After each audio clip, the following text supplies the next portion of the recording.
Oh no, you should be a weatherman, because once again you've predicted wrongly. It's not a beautiful day at all, is it, Stephen? That was you two, XFM 104.9. Ricky Gervais, Steve Merchant, Claire Sturgis. Claire Sturgis in for Karl Pilkington. Karl Pilkington is on holiday as we speak.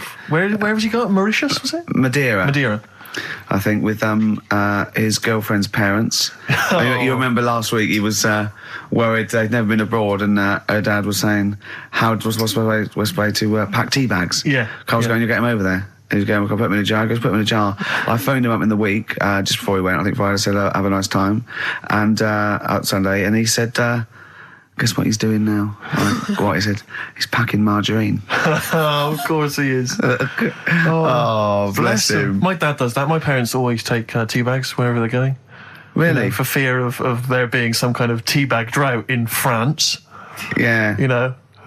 Is it wrong? But I mean, I don't know. Is it because of maybe English breakfast tea you can't get over there? So but you can. Can you though? I mean, you can get peach tips. You know, you tea can is probably the single most popular drink in the world. I know, but what about the fancy foreign teas, your Earl Greys and the like? Well, I don't know. Because I want good English breakfast. Don't bother me with Earl Grey. I don't know what that cup of tea is. It's not tea to me. It's laughable. It's weak. It's pathetic. Do you know what? Earl Grey with a little bit of skimmed milk isn't so bad. Oh, yeah? Yeah. Oh, and is your husband a fan? We've started. It's all off already. All right, we started. It'll go at each other. Sometimes sort of pretending, you know. Sometimes pretending we're not close mates. You know, and friends, you know, all that innuendo and that. Smutty. And I got freaky goggle-eyed thing. Once again, I go too far. I sometimes go too far. I do ruin it when I go too far. So let's be nice. Wow. Let's have a bit of Blur. Ooh. Well, Clever man. Blur, Out of Time, on XFM 104.9, Ricky Gervais, with me, Steve Merchant, Karl Pilkington.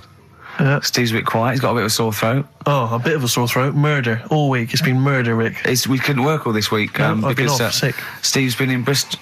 Karl, you're not impressed?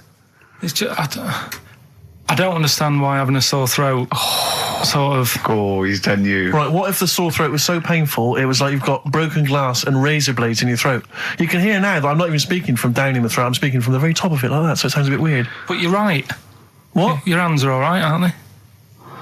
Yeah, but we talk when we're writing, don't we? I can barely talk. It was agony. I couldn't sleep because it was so painful. Even when I was just lying there, motionless, it was hurting. I just was surprised because we got back off holiday and...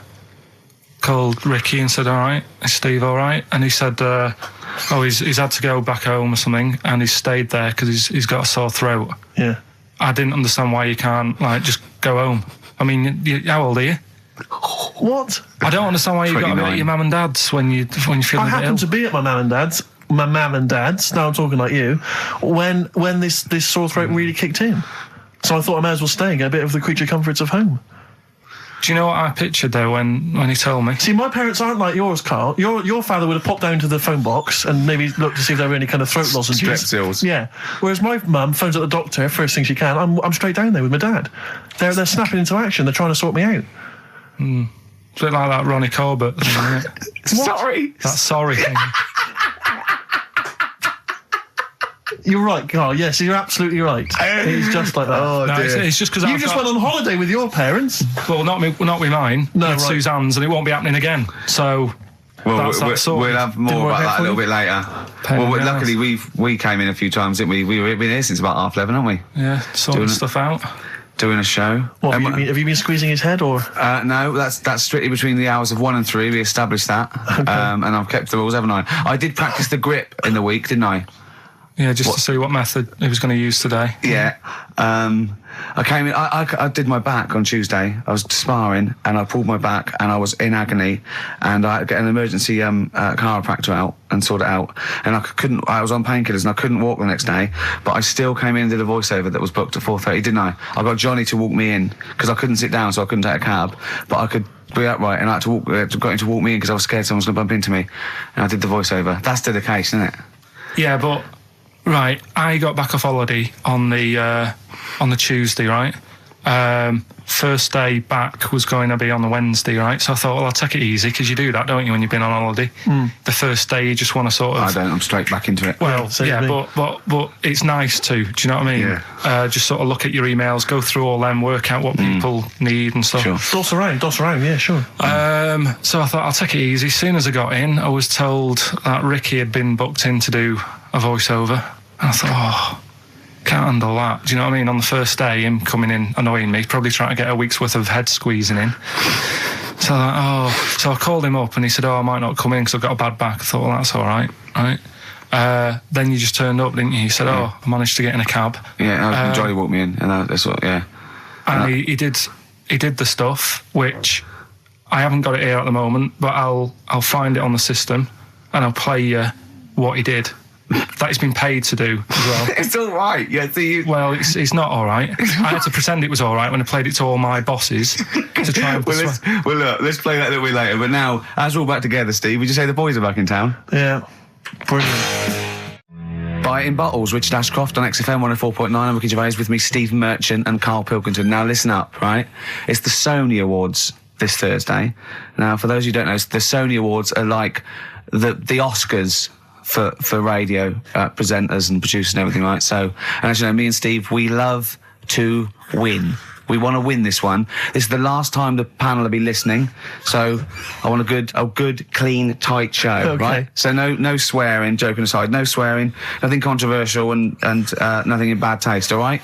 Good luck out there. Aren't we a little bit buggered then? Well, yeah. So, all right, Karl? Yeah, that's all right. It's just when you say things like, make it a good one. Sometimes it sort of puts a bit of pressure on and things slip out that you shouldn't say and stuff like that. Do you know what I mean? Have you ever had that? What, when you can't? It's like, I'll tell you one story, right? I'll tell you a couple, actually. That one's just come to mind right now, right? There was a fella who my dad was going to meet. I don't know if I told you this before, right? But I have told you, when it was a party and everyone was saying, Dave's coming, he looks like Ken Dodd, but don't say anything. Have I told you? yeah, go on, what is it again?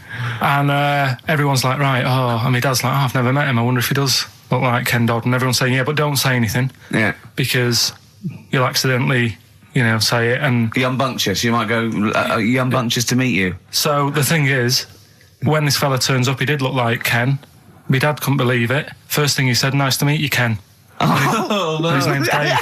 And that's the sort of thing. There was another one, right? At a station that I worked at in Manchester, right? There was this girl who worked in the newsroom, right? And she had a plastic arm, right? Right. And this presenter, nice bloke, he didn't, he's not out to hurt anyone, went up to her, sat down, was chatting for a bit, touched the arm, said, what lovely skin you've got. What did she say? I think, she's probably used to it, so she wasn't bothered. And then, right, this is brilliant. This is a sort of gaff he made on air, right? And like I say, he's a nice bloke, so he meant nothing by it, right? But he does this competition on the air, gets a caller on, right? And he's talking to the woman saying, thanks for calling in and to play, I don't know, what have I got in my pocket or whatever they used to play on the show, right? And talking to the woman, in the background there's this noise, right? Like, like that, right? So he's talking and he goes, have you got a pet parrot? She said, no, it's my Down syndrome kid. Oh, dear. Oh. The thing is, awards don't matter. No, I don't think so. Play record? I don't think so. So we're not out to offend or annoy.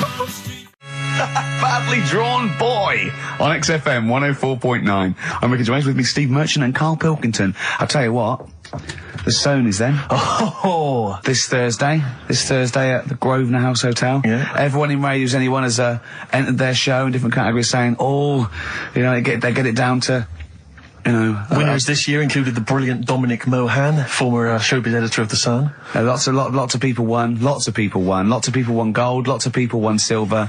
Lots of people won bronze.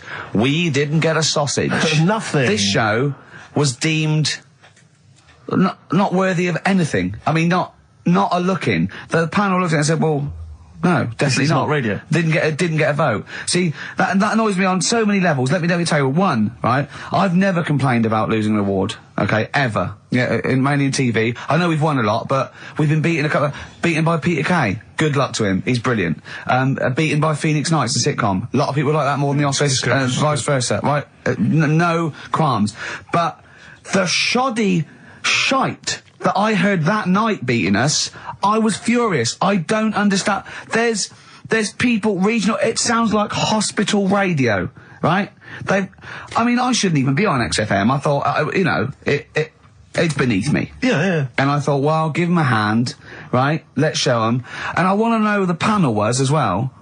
I do not believe it. How can they I was looking back over some of the shows, right, before I go to Carl, and I've just done a little excerpt of, a trailer of what we do, what we're about, and I don't know how the panel could overlook this. Play a bit, Carl, please. Shaking her muff, minge and tits around does not make her a hoe, then what does? These kids at school with big heads. Carl, what are you talking about? Shut!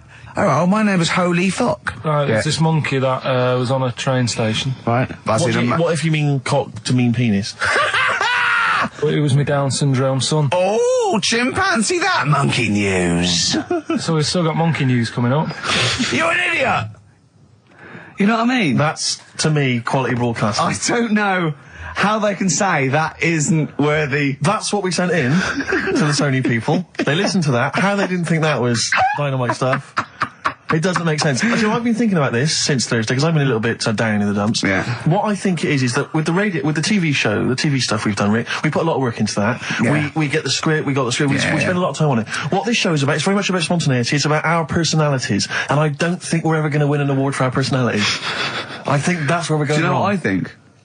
I think that when we're together, with the auteurs of The Office and, and we're strong on it, and we're just two, we write it, we direct it, we cast it, we even worry about the font and stuff on the, we do everything. There's a weak link in our midst, I think. On the radio show? Yeah. Right, well, I'm just trying to think what the common factor is, because on the award-winning TV show, Spliss You and I... Yeah, I don't know. Well, I'll tell you what, can we play a record and let me think about this, because there must be something... There's got to be a factor. ...that isn't in The Office that's in this, that means that The Office is award-winning, and this is a pile of shite. Blur and Out of Time. They're joking, there's 2 hours to go. On XFM 104.9, I'm Ricky Gervais, with me Steve Merchant and Karl Pilkington. A new leaf, bit of a blow at the Sonys. Not like that. I mean, we were taken aback. Speak for yourself. Yeah. We've got guests. Jonathan Ross won, and he has guests, so we're going to have guests in. One of which is sort of a tie-in. He's going to explain himself. It's Dr. Neil Fox. Popped in for a chat. It's a pre-record. We've got that. Although live in the second hour, we're going to have a chat to the girls from Tattoo, who are upstairs at the moment in Capitol, and they're going to pop down and have a little chat with us. So we're really trying to, make this more of an interactive show. Mm-hmm. We don't know yet whether we're going to give up or not. It depends how this show goes. Yeah, look forward to that. But we got some great. We went down to the big library, so we don't have to rely on 4 non-blondes and the the 2 jam tracks that are up here. We went down to the big library, and we've got some great tracks, Steve, haven't we? We've got some classics. Should we play one now? Well, before that, I just remember that some of the criticism we received, I think, was that we're perhaps not taking into consideration the listeners. A lot of radio shows, they cater very much to the community, to the area which they're broadcasting. They interact with the listenership. Where's the fun in that? I agree. Well, for me, really.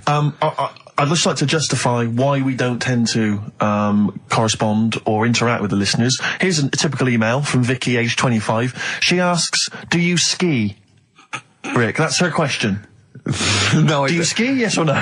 No, I don't. No, you don't. Right, there you are. Thanks, Vic. Brilliant. Keep those coming in. See, he's turned him against us, Carl. What do you think, Carl? What do you think of Steve's attitude there? It's alright. More insight like that coming later.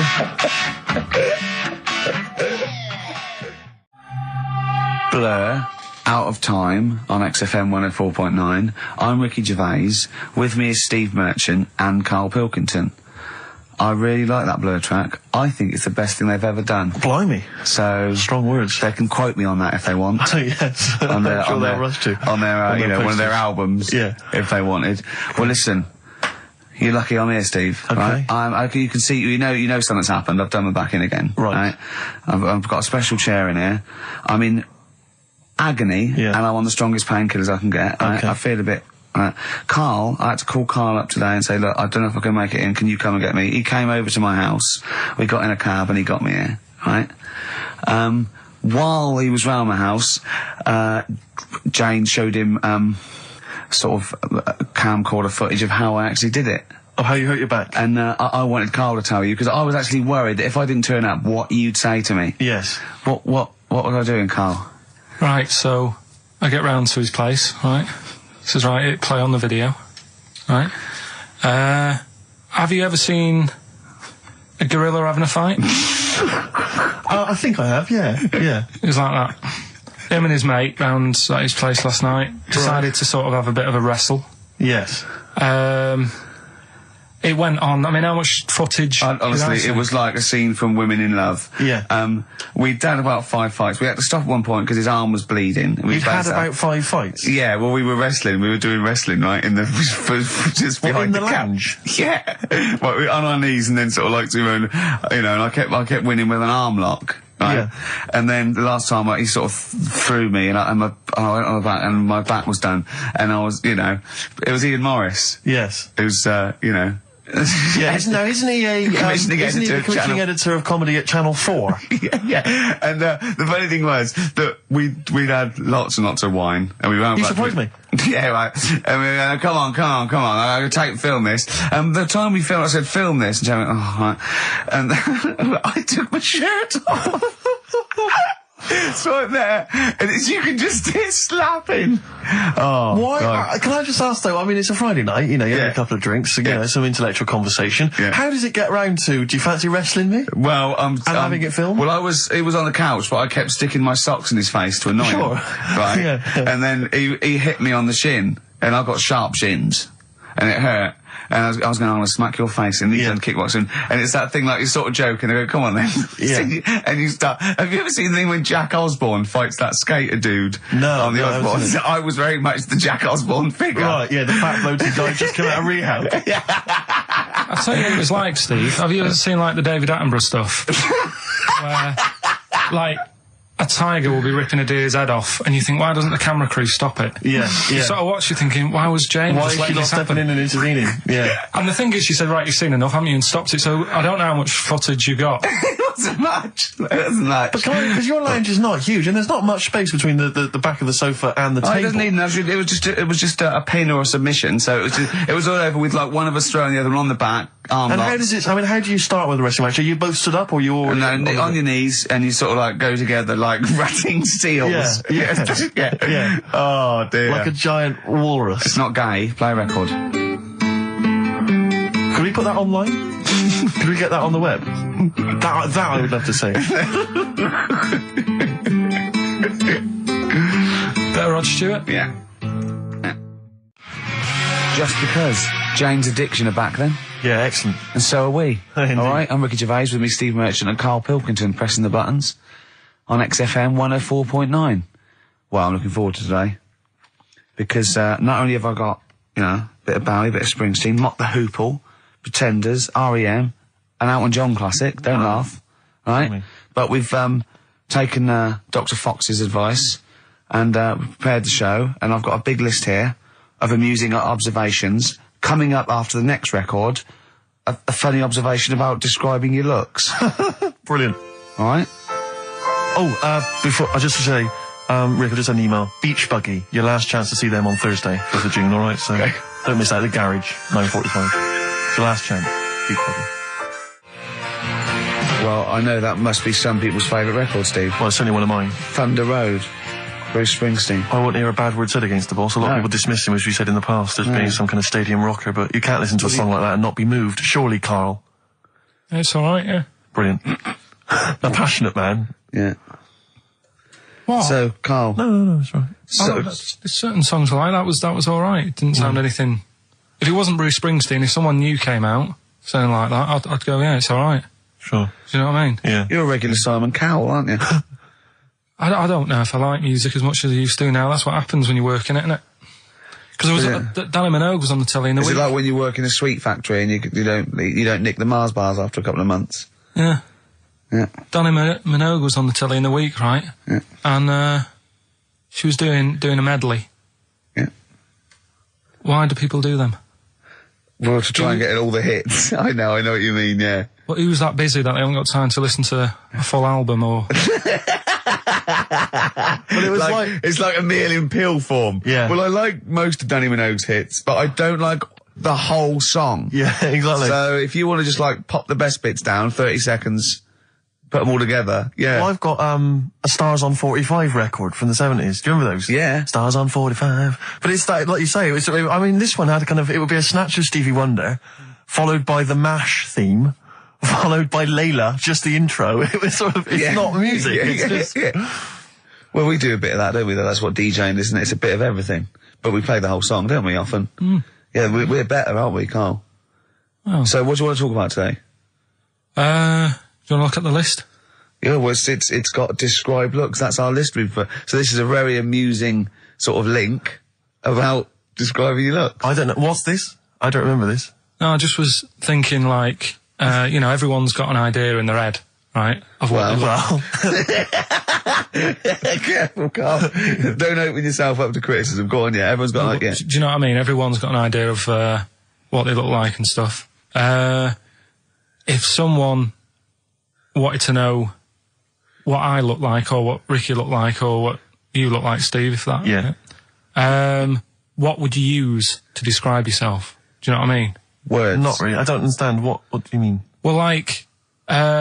Someone who doesn't know us, we've got to describe, and what's the game to hopefully get some sort of interpersonal language going, so you know they've got the same image as you, to a certain extent. I'm just thinking, if I was to meet Steve in a restaurant, yeah, right, nothing untoward going on. We're just hanging out. No, just having a chat, just having a normal night out. Yeah. Who's paying? Because I mean, is it expensive? Go Dutch. I mean, right. So, I say to you, I'll see you at 8, right, in this restaurant. I'll turn up at the door. It's a bit of a posh place, right? So he's Steve Merchant in, and the waiter sort of goes, I don't know. What does he look like, right? And where's he from? Just a little French fella. Oh yeah. And what does he look like? So the thing I'd pick up on first, tall lad. Tall, yeah. And then he goes, we got lots of tall people in, right? And I go, big eyes. Big eyes. Yeah. And then he'd go, yeah, he's over there. I'll be honest with you. I mean, you can have dinner and you can buy me dinner. I'm not sure you're going to get anywhere with me. If you're slagging me off. No, I'm not slagging you off, though. That's what I'm saying. Yeah. I'm just using what comes to mind when can I just... Tall and big eyes. Can I assume that they know, like... Could I say, like, easiest for me I'd say, looks like Reg Varney from On the Buses. Would they understand that? Can I use sort of, like... references. He's 30 odd, this waiter, so he'll... Yeah, so I go, right. Oh yes, it's Reg Varney is sitting over there. Yeah. So he went German towards the end. See, I describe you more, Rick, I think, as... I would imagine, I'd say, have you ever seen that Johnny Vegas on the telly? Yeah. Imagine he was inflatable and he just let out a little bit of air. All right, well at least that's nice. What Ricky would look like. As opposed to like, pumping harder. Yeah. Okay, well describe... Carl I'd describe as, those little red monkeys that you see on wildlife programs, they're in the trees and they scream when they see a leopard or something. I think so. Shave that. Just shave one of those little red monkeys and put some sort of, old sort of Manchester gear on it, maybe. Yeah, you know what I mean? Yeah. An anorak and some baggy jeans. I'd like to see how the waiter would react to that. He's got a picture of a monkey, then he's got a picture he's shaved. So he's got no hair, then dressed like some kind of Manx scally. There go, he's over there. Yeah, he's over there, Carl's over there. That's what I do. Brilliant. So, now coming up the verve, after that, an amusing link about gay handkerchiefs. Oh, really? I'm looking forward to this. The darkness growing on me on XFM 104.9. Oh, it's all going well already, isn't it? Microphones fell apart. Carl's shouting because he got headphones on. His music's turned up too loud. Canfield level. God, it got pre-out. Look at him giggling. Look at him. Look at him laughing. That's so funny because I got a letter here from who was it from? Mike Heel, who sent me a little picture of a little Japanese fella from a film who said looks like me, and he does a little bit. But he says, please can you make Carl laugh? I've never heard him utter as much as a snigger, and I'm worried he may have a genetic disorder. Well, I mean, he has got a genetic disorder, obviously. But, he was giggling then. I hope, people heard you then. Look at his little face. It was a joy. I love the things that make him happy. But I love the fact just before the microphone came up and just before the record finished, he had his headphones on, the music was too loud and he was just shouting, Bauhaus is not working! Bauhaus is not working! I have to play something else! I went and found Ziggy Stardust by Bauhaus. They said, why isn't it working? Look at him giggling! Look, he's lost it! Is he going away? Are you on drugs, Carl? What have you done? He's tickled. Look at his little... He looks like one of those shaved monkeys. Look at his little... Oh my God, I've never seen a forehead glow. I know, it's extraordinary. Oh. And he's got that red shirt on as well, so the whole of him is just a big glowing... Carl, what are you trying? What are you putting in? I'm going to see if I can get this to work. Go on then. Hang on. Brilliant radio. I hope Dr. Fox is listening because I think he's eating his words right now, Steve. Right, I think I've done it. Well done. That's excellent. Right, what Let's play Bauhaus now and let's try and compose ourselves. This is Ziggy Stardust by Bauhaus. Well, there's the darkness. They believe in a thing called love. Carl, do you? This is XFM 104.9. That is my favourite band at the moment. You love them? I absolutely love them. I think they're funny. I think they're straight down the line with a little bit of tongue-in-cheek. Oh, brilliant. Did you see them on Jules Holland last night? I didn't, sadly, no. Brilliant. Were they good? Yeah, absolutely jumped. Oh, I mean, Jules didn't know what to do. was he playing some Boogie Woogie? They wouldn't let him play Boogie Woogie over their song. That's what I mean. That's why he stayed back. But I can't imagine it was very good. Then. He shook the. I'm surprised you say they were good. Jules wasn't thinking. I mean, I thought.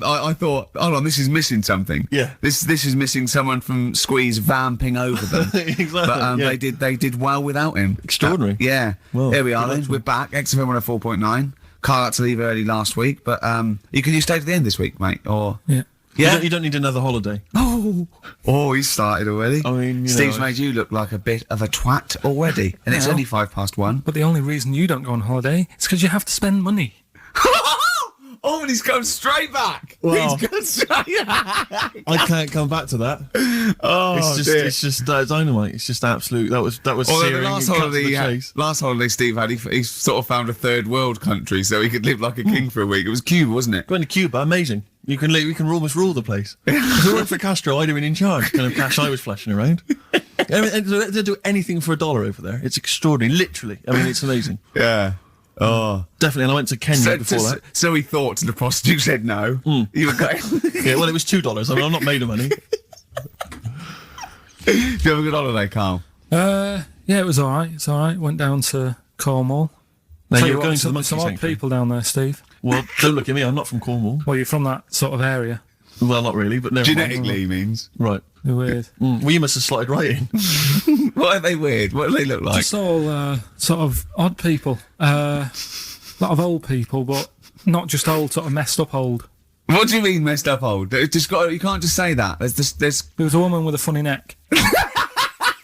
Okay, in what way was it funny? What did she have a funny neck? If you were writing an essay, you wouldn't say there was this woman with a funny neck. How would you describe it? She sort of had her head, like, pointed down all the time. Like Don't do it, it's his radio. No, but just for you, I do like that.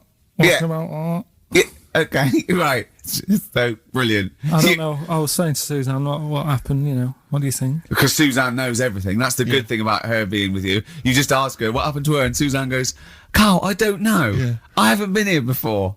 Suzanne, your girlfriend, or mummy as you call her. Oh, sparks are flying. Yeah. I got a little bit of chocolate. Can you just lick a tissue and wipe it off? Oh. Well, she said it might have been like, because back in the olden days, they carried stuff on the... The olden days? What do you mean the olden days? This woman was probably, what, 50? No, she looked about 70.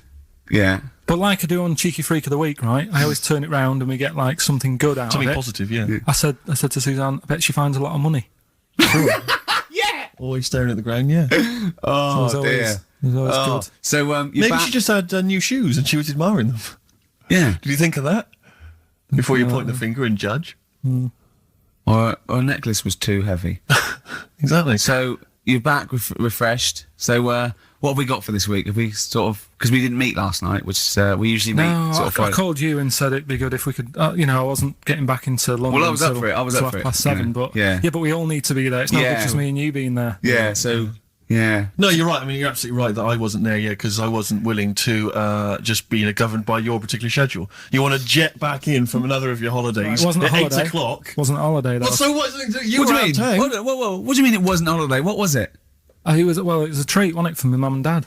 So it wasn't a holiday. So you didn't enjoy the 5 days off? You'd rather have been here moaning 8 hours a day? 7 hours a day. You see, we said last week that you're always whinging. Here you are whinging now. And you're saying it's not even a holiday. You're saying it's not even a holiday. What was it then? Would like a nurse who take sick children to Florida, would they say having a great holiday? Sorry, what particular ailment did your parents have for the week that they had to fly in Karl Pilkington, MD? Yeah. What are you talking about? Well, all right, it was a holiday. Well then. Good. Now some honesty, now some truth. So you came back from your holiday, you wanted to start back to work straight away, Steve couldn't be bothered to meet. Is that what you're saying? That's what I'm saying. So we've got nothing prepared for this? Well, you can rely on Rockbusters. Right, that's coming We've got nothing. Monkey News. Even though you were away, you were still working? Still doing stuff. Did you go to the Monkey Sanctuary? I'll tell you about that. Tell us about it. Play a record. All right. Do you want Smashing Pumpkins? Smashing Pumpkins. I thought an old classic from them, Cherub Rock. Yeah. Well, there's the best band in Britain, in my opinion. Big words. The Darkness, Growing on Me, on XFM 104.9. I'm Ricky Gervais with me, Steve Merchant and Karl Pilkington. Have you got the album? And already, they've had an argument. Yes. Well, I mean, I don't know whether we need to cheapen the show by discussing it, but I asked for a particular track. Karl is the producer, and he failed to get it for me. He's failed to bring it up from the record library. Completely failed in his mission. He needed to get 2 records, and he failed to get one of them. A 50% error rate there. Yeah, but like I said, I looked in the system. It told me what album it's on. I brought that album up. I'm busy. But, okay, so fine. Fine, you're absolutely fine then. That's no problem. You know, once again, that's a great excuse, Karl. Brilliant. The show has been ruined. It's been partially ruined, but you've got a bit of an excuse. All right. I didn't make a big deal out of it when you said, and whilst you're down there, get us a new 50 Cent single. I never said, while you're down there, get the new 50 Cent single. I asked you if 50 Cent single was lying around. If it hadn't been here, I wouldn't have worried. So I get it, I did that for you. Right. And then I come up, you say, has it got swearing in it? Well, I don't know. It's 5-1, Steve. I haven't got time. I've been whizzing around. You're the producer. It's the brand new single. I'd have thought it had been lying around in the XFM office anyway. But I don't have time to sit around listening to music. Sure. Well, yeah. Right? I know that you have. Now you've got an iPod that can hold 7,500 songs. I don't know when you're going to get round to loading all them on, but I haven't got the time. Sure. Busy. Yeah. Fine, okay. No, that's a perfect excuse, Karl. Well done, mate. Right. I just hope that I never have to depend on you in a real emergency. I had a bit of bad luck as well. I wanted to play REM, and maybe the listener can help me here. Can you email in ricky.gervais@xfm.co.uk if you know what song I'm thinking of? It's an REM song. I think it's on the album of the last one before. And he says Mulholland Drive and I'm Steve McQueen. That's all I know. I'm sorry, I can't think of the title, so I need the title to look it up, if you know what I mean. I can't put in like that. I can't put in Mulholland Drive. The system goes, what are you talking about? So I need the actual title of the song to look it up to find it down in the library. Oh, well, I'd go down yourself if you're going to go down to the library and get that. I wouldn't send Karl, because... Ricky.gervais@xfm.co.uk. But if he wanted to, he did have time, because he came in at 1:20 rather than 1:55. Yeah. No, I told you about that record that I wanted it yesterday, didn't I? So you had 24 hours notice. So that's not really an excuse, is it? But I did find one of my favourite songs of all time, which is Bones off the Benz album, and it's Radiohead on XFM 104.9. And here it is, because you gave me lots of time to find it. So. Sure. Yeah. Could have brought it in himself. No swearing in it. Oh, proper rock band. Best band since Thin Lizzy. The Darkness. Well, big words. Growing on Me. XFM 104.9. A bit rash, I think. R. Gervais, S. Merchant, K. Pilkington. With a little bit of that. I know for a fact, that Steve is getting a little bit sick of Karl's attitude. Oh, his attitude's appalling. I quite like it though, because it's straight away friction, and he's sort of like, you know. To be fair, I genuinely don't think I'm the culprit in this. I think I come in and I just ask him a simple request. Yeah. And immediately on my back. Whinging, moaning, whining. I mean, I don't know if there's any evidence Well, it's funny you say that, actually, because in a survey, it came up this week, it's quite extensive. Mancunians take more sick days than anyone else. Mancunians take more sick days than workers in any other city in Britain and Ireland, according to Manchester-based employment firm. Survey by Peninsula found employees in Manchester take 11 sick days per year, whereas closest rivals Edinburgh and Dublin take an average of 9. Liverpool, Newcastle, Birmingham and Cardiff, only 8. Is Reading mentioned there? Or no, Bristol? it's not even in there. They don't take days off. London is only 7. So the point is, I mean, I don't know if you can take anything from it, but if you're an employer and you had a Mancunian and a Liverpudlian and they were equal on everything else, but you really couldn't afford them to be away, Liverpudlian's going to probably be away for 8 days. Sure. The Manc's going to be away for 11, phoning in sick. And so what can you? I mean, just analysing the data there. What would you extrapolate from that? I really don't know. I mean, call in if you've got any clues, or email us in if you've got any. I don't know why they. I think maybe. I don't know. Mancunians. I don't really know many people from Manchester. Well, I only know one, but I know he was off sick because he put on wet trousers and he got a cold, I think. Yeah. Well, he just said he was. Didn't come in for. Yeah. He left early as well once. Yeah. But I don't know. I mean, that's the survey. I don't know. I mean, it's evidence because it's statistics. So there you go. It's guaranteed evidence that's proof. Any thoughts on that, Ricky.Gervais at xfm.co.uk? I mean, oddly enough, you're from Manchester, Carl. Yeah, I am, yeah. What are your thoughts on that? On what, sorry? No, on the survey. Wasn't really listening. Sure. Well, Mancunians take off more sick days. They call in sick. I mean, presumably spuriously. Yeah. I mean, because they've got the same body. They're biologically the same, so... they're obviously making up their life. Yeah, some of the days. Maybe they're just the 3 extra they're making up. Yeah, they're moaning. Probably because we work a lot harder than the others, so we're tired, so you're sick, so you need time off. Probably. Seems unlikely. I mean, the Scousers, to be honest, take them on, let them work in your office. But you know how many computers are going to go missing? Right, that... So offensive. Is offensive. Right. This is a survey that proved. You just made that up. You just carried on the myth that Liverpudlians thieve. Now that's not true. That is not true. Well, it's not. Well, some of them do. There's been no survey that you're more likely to thieve if you're from Liverpool than if you're in Manchester. So that hasn't been proven yet. So all I've got is the evidence from a survey of, I think, 3,500 people. It's proof that Mancunians take off more sick days. XFM 104.9. This is April Come She Will by Simon and Garfunkel. Okay, let's have a great show, everyone. Oh, yeah, good luck. Good luck. Right, that was Jane's Addiction, Just Because, on XFM 104.9. Right, everybody up, let's give them a great show, yeah? 2 hours of, fun chat. Let's keep it cutting edge. Let's not be too... I mean, that's what the listeners of XFM would... Oh, no, it isn't, is it? No, because... Hold on, wait a minute, because we came in yesterday and did this little skit, didn't we, where we bleeped it out. We were a little scared. She was quite annoyed. It was quite controversial. Carl called me last night, and... we're not allowed to play it out. But we've been censored. Yeah. Interesting. Yeah. So it's a cutting-edge alternative station. Wants to push the boundaries. Wants to be thought of as rock and roll, a bit punk rock. Yeah. Because I said something about the radio authority. I bleeped it out. What I called them. Yeah. But couldn't do it. Done it before. Censored. Couldn't do it. Censored. Carl agrees though. What's your thoughts, Carl? You agree with that? Yeah, I agree. Yeah. Why? Well, what's the point?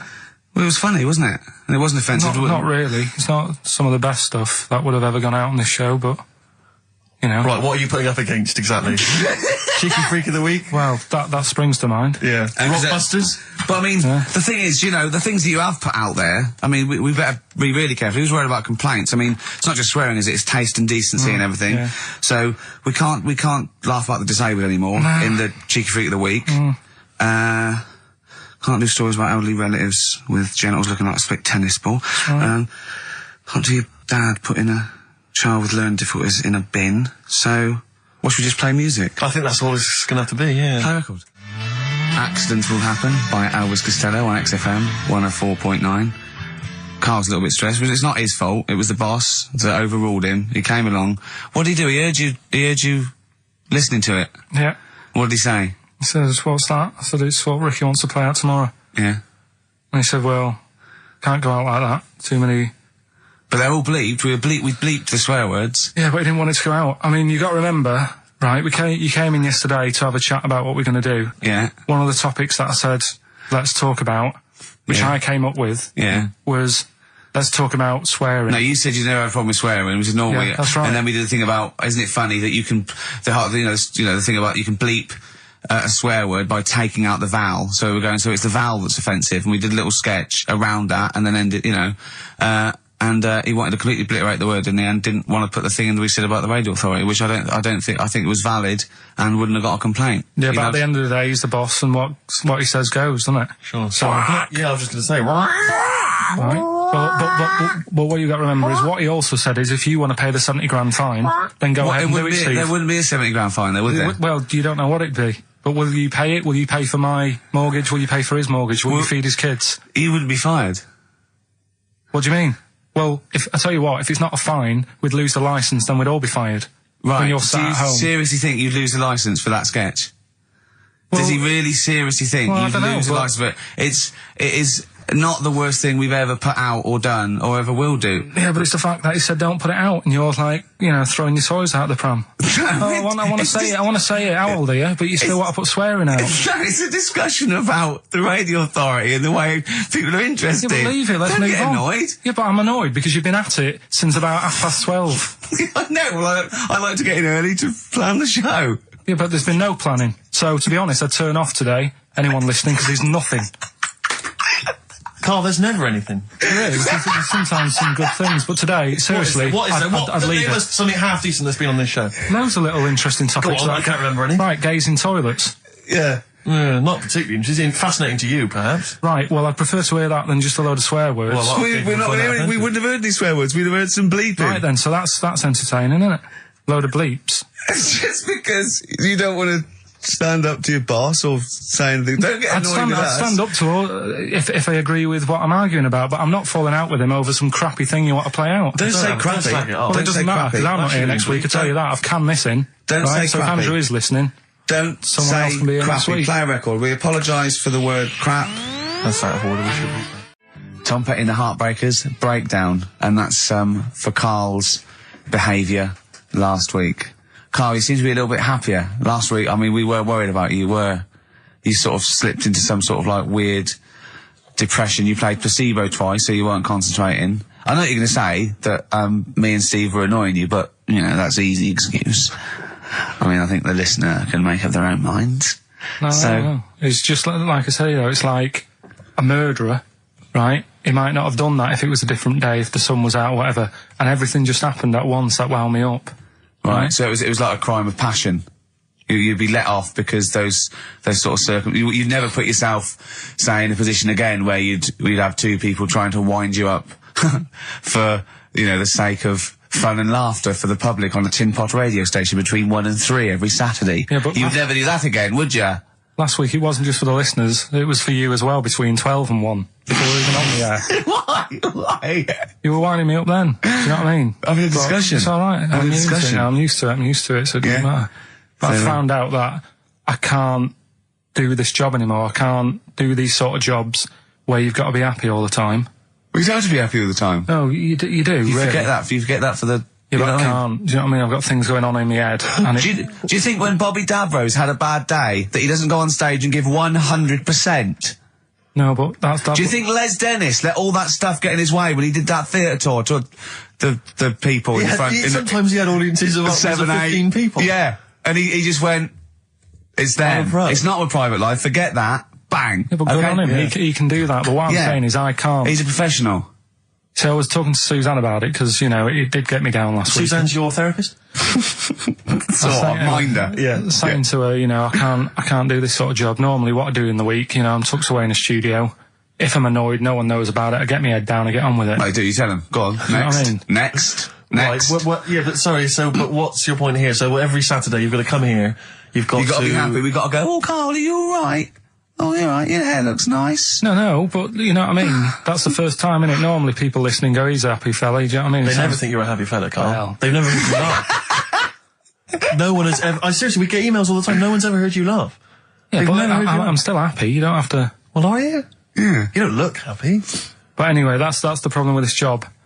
And, I was thinking about it, if do you know, like, if you're a doctor... Sure. And you're on a plane and something happens... Yeah. Even though you're on holiday...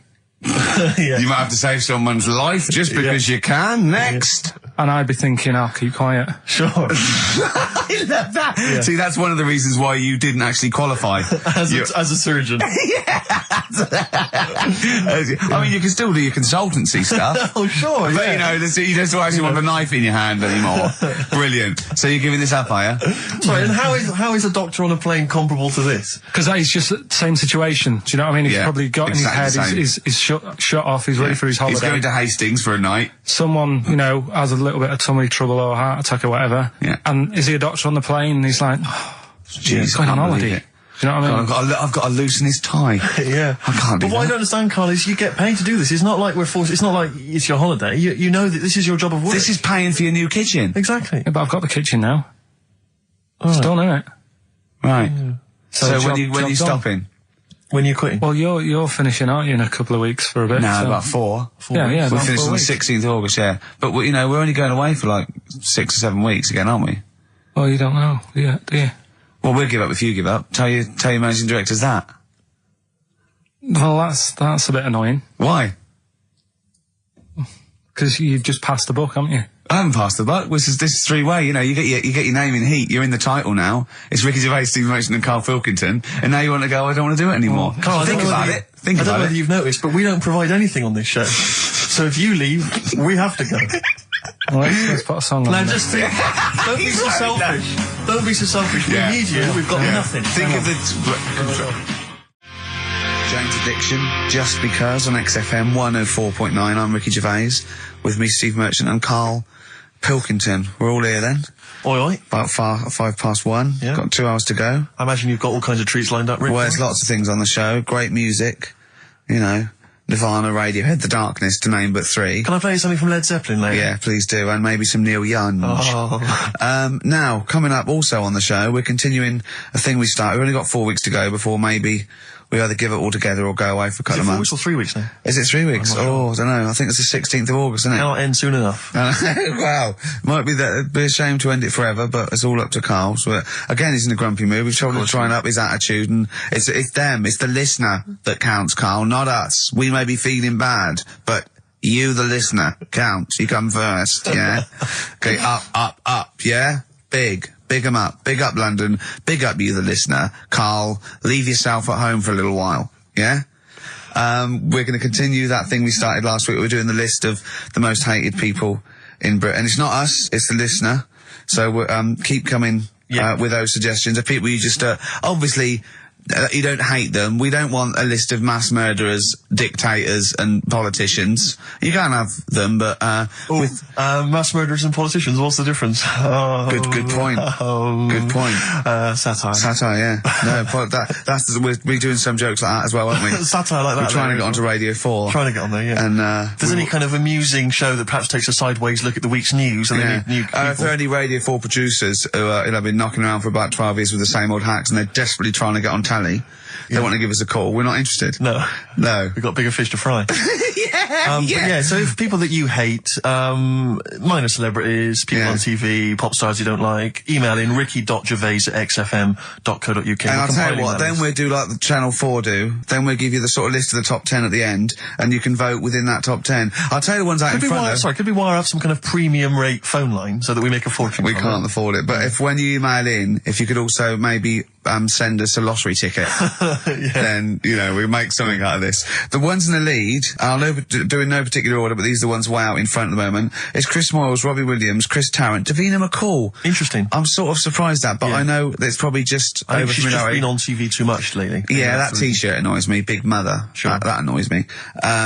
We don't care. We don't care whether you're pregnant or not. Loads of people have children. Yeah. I don't care. Get on with it. And Dominic Mohan. So there's but think of your own. There's a lot of people just coming up behind there, though. Graham Norton. He's just approaching from behind. Oh, that's the sort of stuff. It's sort of like we've done satire, we've done innuendo. I mean, he's the king of the double entendre. Well, he's the king of the single entendre, but we can double it up if you want. If anyone... 104.9, this is the sort of things we're available. Go on. I'm loving this. This is going to be good. I'm loving what's coming next. What? If any of the producers of Carry On London are listening and they need some new talent to write some smutty innuendo, I think we're your men. Yeah. Anyway. Karl, you better press the knob, right, to start the record. Spunk. Smutty. Kings of Leon, Molly's Chambers on XFM 104.9. Thanks to Lauren Laverne there for the last few hours. Coming up, we have got some great music, Steve. We've got Kings of Leon, as you heard. We've got Albo, we've got The Darks, we've got Coldplay, Coral, Rolling Stones, we've got some Springsteen, The Smiths. Do you know what I mean? Do you need any more? And with all that, we've still got Pete Skinner with his wacky weather report. Excellent, good old Pete. Hey? Nice to have him back. Good news, Steve. Got some here brought in. It's just a normal soup. It's Rooster's Pride. What flavour soup's that, Steve? Oh, I know you brought that. And it's all it's a genuine article, and it's cock soup. Can I have a close look at that? Maybe there's some more humour I can draw. What, you want a closer look at my cock soup? Just a cock soup. Let me just. It says here delicious, appetizing. 3 to 4 servings. Because you know what I'm thinking of when you're talking about the soup. I'm thinking of innuendo. I'm just thinking of a man's cock. Penises, yeah. Let me just say. It's the darkness. Use Rooster's Pride cock soup as a snack with crackers or toast. Still thinking of a normal knob. An appetizer, again, or a soup base. That doesn't really work as an innuendo. No, that's disappointing. We'll work on that, though. The darkness growing on me on XFM 104.9. Going well, isn't it? I've enjoyed it so far. It's been a bit naughty and everything. Yeah, a bit like, smart. Nothing wrong with that. No. Carl. All right. Having a good day? Not bad. Yeah. What mood are you in this week? What we always mood is trying that? to assess each week. You know, it's a bit edgy. He's got a red head. What's all that? You've got a red head all around the side and the front. What's that? Sunburn? No, I think I'm allergic to having my head rubbed. Right.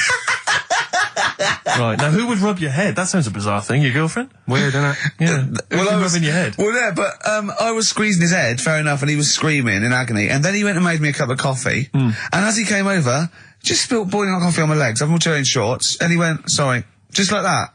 It's like a series of Jackass out there this morning. I mean, my legs are burnt. Your head's a little bit red. But apart from that, having a good day. Not bad. I was on the way in today, right, Steve? Walking in? Walking in, always walking in. I get left early and stuff. I like to get in early, get some bits done, that. Yeah. Monkey News, Songs of Phrase. That sort of thing. And living in London, right, there's a lot of shops that open early and stuff. Do you know what I mean? People say that's a good thing about London. Yeah. It's almost like 24-hour city and stuff, right? I'm walking in and there's like, you've got your news agents open. Obviously. Selling newspapers and that. That's good. They've got to be open early. Then you've got your coffee shops, your Starbucks. Have a cup of coffee in the morning. Do you know what I mean? They're doing well in the morning. Then you see like the odd restaurant and you think, well, maybe they sort of got the doors open, but they're preparing for lunch. So you think, fair enough. Yeah. I'll let that pass. Yeah. Carrying on walking down the road. Bondage shop. Open. Sure. About 10:30. Yeah. Busy, was it? There's a couple in. Really? Some good offers. About 10:30 for a bondage shop. I'm assuming if you're into bondage, though, you stock up at any time, day or night. I mean, you don't... Yeah? Well, I assume it... I suppose you get up and you go, I've got nothing on, I need to be a bit tied down. Yeah. I need some rope. These clothes are too baggy, I need more belts. Oh, God. I need more straps. Yeah, get some rubber on my face. Weird, though, isn't it? What were you doing in there? So just having a browse. But, so a bit worried really, because the things that I've noticed this week like that's probably a little bit smutty. You've brought your soup in. I just found it out there.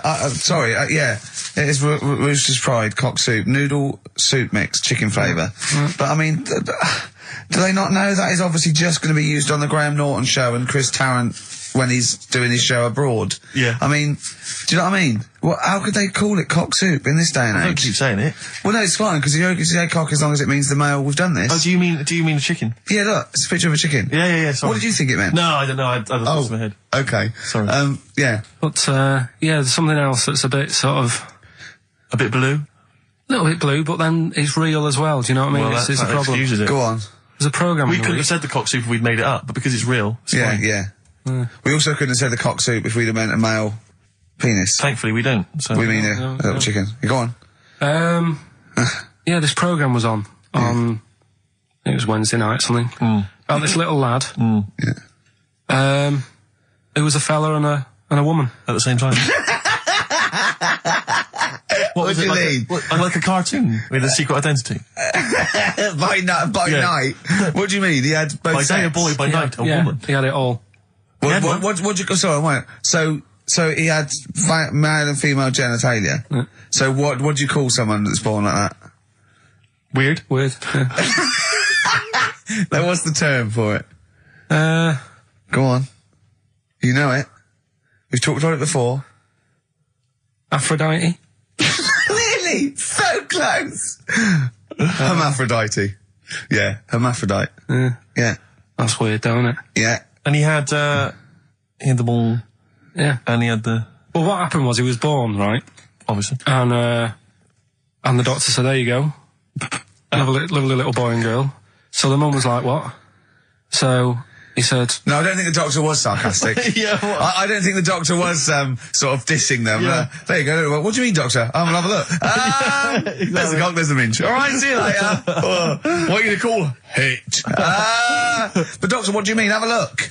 He wasn't sarcastic. He didn't give Doctor, clues. tell me what you mean. Give me a straight answer. He probably went, oh shit, she's got a cock. He didn't go... He wasn't sarky to the parents. No, Anyway. but I'm just getting across. Do you know what I mean? I always had a little bit just to... Yeah, I know you do. Yeah. You should be a newsreader. Be brilliant. So there's a little kid lying there. Yeah. And the mum says, you know, what am I going to do then? So the doctor, I mean, I'm condensing this. It was like an hour long. Sure. Yeah. Yeah. So he says, she said, what will I do? And the doctor said, well, he's not sort of well hung. Right. Oh, So he's not sort of well on. This doctor has been, I assume, has been struck off since for saying these things. It was a real doctor. It wasn't Dr. Fox. Yeah.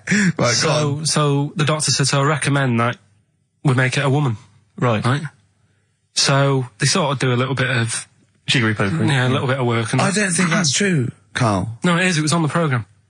But I think they can tell really what they were meant to be from their chromosomes, can't they? They can tell whether they're X, Y, Y, or Yeah, X. not just... It's not very well hung. No, I Yeah. tell you what, because back then, when this was going Yeah, on... no, right, I'm just thinking they might not have had to. the doctors then thought if you had a kid, right, and you thought, it's a bit ugly, maybe it'll have a better life if it was a fella. If it was a girl and it's a bit ugly and you think it's going to get a hard time. Right, don't talk shite. What? What? That a doctor would go, right, you've had a young girl, I'll tell you what, she's a pig, let's pop a cock on her. Don't No, talk I'm not saying, shite. I'm not saying that. What I'm saying is, say if you have like I say, a girl, I just think it's harder if a girl's ugly and Yeah. she's growing up, she Yeah. has a harder time. Yeah. Don't you agree with that? If Possibly, Yes, but you don't change someone when they don't... No, yeah. You don't change their gender No, because but they're I'm a just bit of a saying minger. what I'm saying is the Elephant Man would have had a harder time if it was Elephant Woman. Is what I'm saying. But listen to me, listen. What the doctor was saying is, if you get a baby before it's 2, Yeah. back then they thought you could sort of say, well, instead of giving it a go-kart, give it dolls to play with. Right, back when? What are we talking about? The Middle Ages? We put a song on, come back to this. Yeah, it's Bruce Springsteen, Atlantic City. Elbow. Alright? Fallen Angel on XFM 104.9. Well, we're back. I'm Ricky Gervais, with me Steve Merchant and Karl Pilkington. Carl's all a little bit, I don't know, he's a bit frustrated. He's sort of a bit sweaty and fed up today, aren't you, because of the heat. It's too much, though, isn't it? He was taken out, he was sort of wanted to fight. You know, he doesn't usually like to fight. I sort of like lead on him and try and rub his head. Yeah. But today he was sort of leading it. He was sort of like getting a little bit, and if I didn't know better, I would have said it was sexual frustration. Well, I was like watching, Rick, if you don't mind me saying, I was watching, not in that way, just watching. It was sort of like, he was going, oh, I want to hit you, and I was thinking, does he want to hit me, or does he want to do something else to me? Exactly. What were your thoughts, Carl? Exactly. I mean, I saw him sort of wrestling with you on the floor, and you clearly weren't enjoying it, but he was really Yeah, loving what was that going on? What's the change? Why are you suddenly sort of... Well, what are you trying to say? No, I'm not. I'm just saying it was weird that you suddenly, it was like you were, You're saying a bit gay? No. Is that what you're saying? No, but what was... Suzanne accused me of that in the week. Why? For being a bit gay. She said, I'm sure you're gay. Why? Just because I was moaning about stuff. She said, oh, you're a drama queen.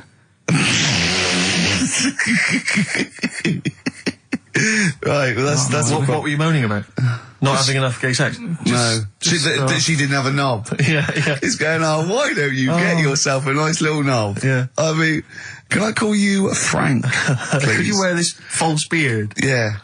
It's just, well, we'll talk about it later. It was about the 7 Wonders. I just wasn't that impressed. He wasn't impressed by it. He said, Well, we'd say that, yeah. Well, we got a top show coming up. But if you are a little bit, just a little bit sexually, don't be afraid to let it out. I mean, if you want us to relieve you of it. I'll tell you what. Let's have a little bit of Maggie May by Rod. It's some beautiful day. Killing a Georgie. That's your favourite song, isn't it? Oh. That's weird, isn't it? Strange, isn't it? That's weird. I'd like to hear Rod Stewart singing about a lovely lady, please, Carl. As would I. You can picture whatever you want. 1:05 then, already, over Saturday. So I'm Ricky Gervais. That was Placebo, yeah, with special needs, which brings me to my next point. With me, Karl Pilkington. Karl Pilkington, there he is. Steve Merchant, 104.9. That's it. We're back then. Well, for one last time. Well, it's certainly the end of the season. We're away for at least, 2 months. We're doing the Office special. And possibly forever, depending on whether Karl decides he wants to carry on with this. Because, we do this for fun. We don't need to do this. We don't need to do this for, money. Obviously not. The kind of money you're earning, Rick, you do not need to do this. I don't need to. It's quite honestly beneath me. Yeah. We don't need to do it to further our career because it's embarrassing being on XFM. Didn't say, do not even bother cashing those XFM checks. It's not worth your while. No, it's not. The time it took to sign them, Exactly, it wasn't worth it. So we do this basically to ridicule Karl on a large sort of platform. I say large platform. Yeah. XFM. No other radio station will have us. It's roughly the same as standing up in McDonald's. I imagine so. But of a lunchtime though. Yeah. Or when it's just the cleaning staff mopping up. Yeah. So, if Karl doesn't come back, he's breaking up the three-way partnership. He's very much forever. Sting, isn't he? Yeah. Like, 1986, 87? Exactly. He's going to go off and sort of make some quite poor, sort of jazz-inflected white man soul. Yeah. And leaving us to go about our business. Play pizza places. Exactly, yeah. Yeah, well, I'm going to go into sort of maybe writing say, Dad, why can't I be in the CIA? Yeah. You don't know anything about it. You're a drummer. Yeah. So we'll have to see. I mean, do you think anyone cares? I wouldn't have thought so. Because I think if someone was interested in having some good chat and some great laughs, they'd spend more time with their friends. Yeah. Or listen to another radio station. Or listen to a decent radio show. I think something like that, yeah. They listen to XFM for some music to have on in the background that's loud enough so they can hear it while they're hoovering. Yeah. I don't think our fans hoover. Well, true. I think you've got to have... Or shoot up, whatever. I think you've got to have a house to hoover. I'll tell you what I do want, though. Some great music. They do indeed. They'll be saying, Since You've Been Gone. See that?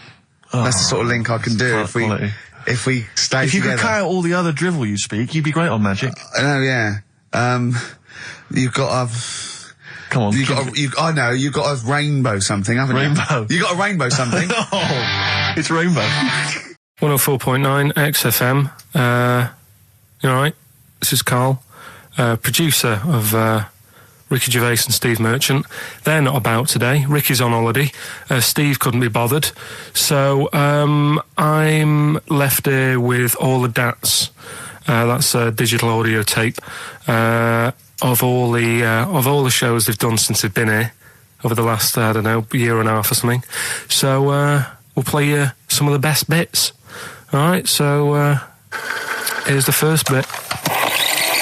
I've said in the past to you, Rick, that my grandparents, so I love them dearly, but it's like for the last 30 years they've been waiting to die. I know. It's like they just sort of, it's like, the novelty wore off of life. Life in the 50s. Yeah, they got kind of bored of it. Life, in the 40s, it was brilliant. All sat around the old Joannas, the bombs fell, singing. They loved that. The 50s, that was great as well, because that was the post-war years. It was, it was a bit tight in the pocket, but it was all right. Everyone pulled together. And then the 60s came along, all the crazy music, the funny hair. Let's stay in bed. Exactly. They basically stayed in bed. And it was one Christmas when my grandmother said to my dad, what do you like for Christmas? What do you fancy for Christmas? And this must have been, I don't know, 20 years ago. She said, what do you fancy for Christmas, Ron? And he went, well, I could do with a nice big kind of warm winter overcoat. She said, don't worry about that. Don't worry about that, because your father will be dead soon. It's right, you can have his. Meaning my granddad. Well, to be honest with you, my father's still waiting. Which is good news. Good news for my grandfather. Less good news for my dad. He's freezing. He's freezing. He finds out, how is he today? He's fine. Oh, okay. Oh, I'm freezing. It's such a weird mindset, that. I think that, to me, is what sums up people from that older generation, the 40s and 50s. And it seems to me that you've got that kind of mindset. It's like you were born in the 30s. And whenever you talk of your childhood, it's like you had like a baked potato to take to school. And a hoop and a stick is a Christmas gift. The other thing is, I think that that sort of generation, it seems that the man is dependent on the woman. woman.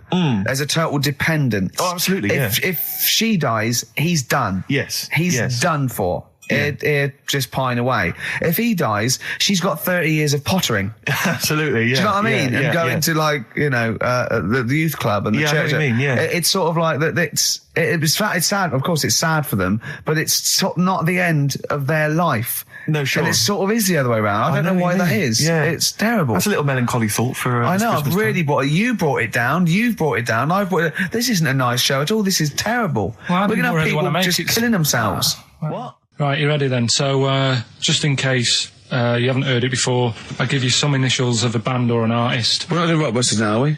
Yeah, I thought, well, we've just... we keep that going. Then we got. I love educating Ricky. That's my favourite thing now. Well, what do you want to do, Steve? I mean, let's do the clues. It's just like it's sort of bigged up the prize. And so this is only by email. Give the email address out now for people to write it down now, Carl. Right, it's ricky.gervais@xfm.co.uk. ricky.gervais@xfm.co.uk. Only entries on email. Yeah. You're going to get 3 clues. You've got to get them all right.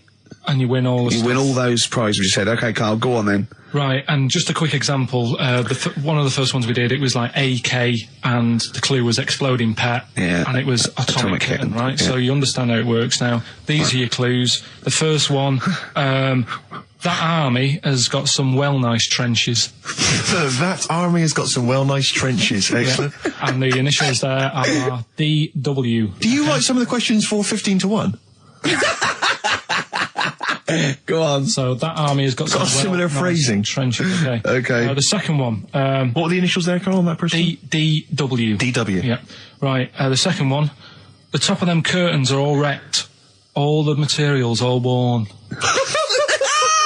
He acts it out though. We've got to get him on telly. We have got to get him on telly because his little face and his gestures. That's the second one. The initials being HV. Okay. The top of those curtains are wrecked. All the materials all worn out. Right. HV. And the final one, here's the final clue. I was in Texas the other week, right? I tripped and landed on my knees in a puddle.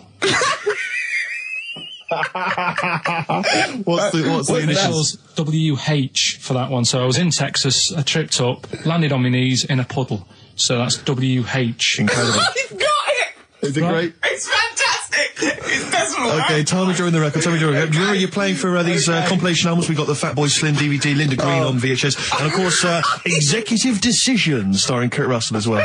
Oh God! So, Steve, do you want to pick a winner? I've got a winner when you give us the answers. Okay, so the first clue was that army has got some nice trenches. Yeah. That was DW. Who's that? Dandy Warhols.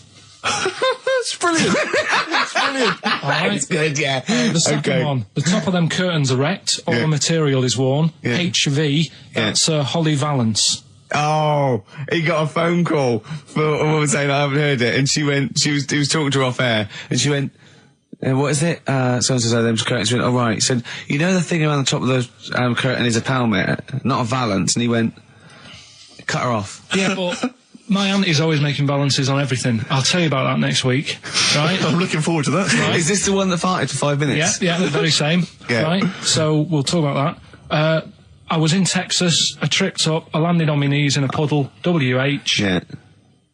wet knee Houston, right? Wet knee Houston. Yeah. So, You're a maniac. So, who's a winner? We've got Pete, Catherine and Laura in Newcastle upon Tyne. They're listening online, I assume, and they're going to get digital. those great places. And remember, they got loads of stuff. They got the DVD here. They got Linda Green. They got Stone Roses. They got another compilation and Executive Decision. Can't concentrate now.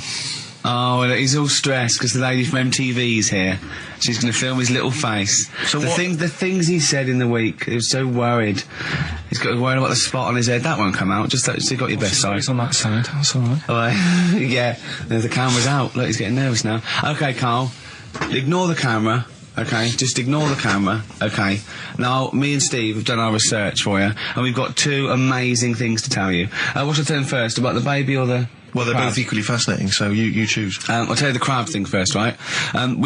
Steve actually saw this thing in The Guardian in the week about our research thing, and then we looked it up, we looked into it on Friday, and it is incredible. Right, listen to this. There's a thing in a bay in New England, right, where it's like the biggest, they make silicon chips and stuff for computers, right?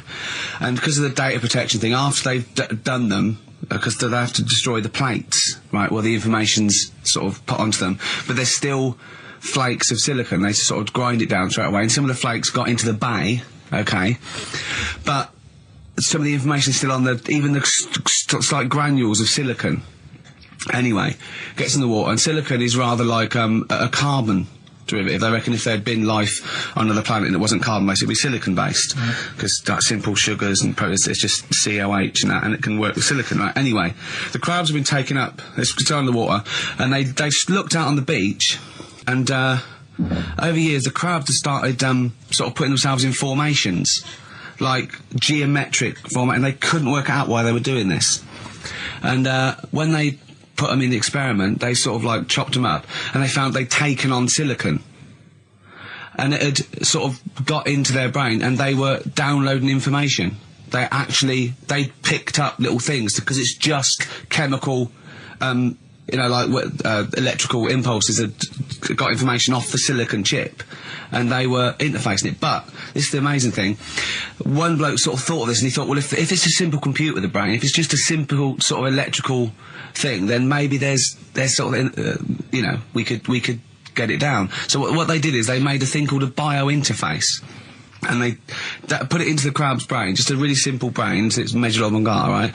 And it got impulses from it, and they were getting like computer readers, just flashes of like symbols and geometric things right on this screen to read the crab's brain, and it was stuff like, you know, fragments of a what made them do this in the first place? Because they saw the crabs behaving differently. They were behaving differently to each other. They were just like, they were, you know, intelligent, and they were sort of solving problems and all this sort of stuff. Anyway, when they downloaded the thing, it was like they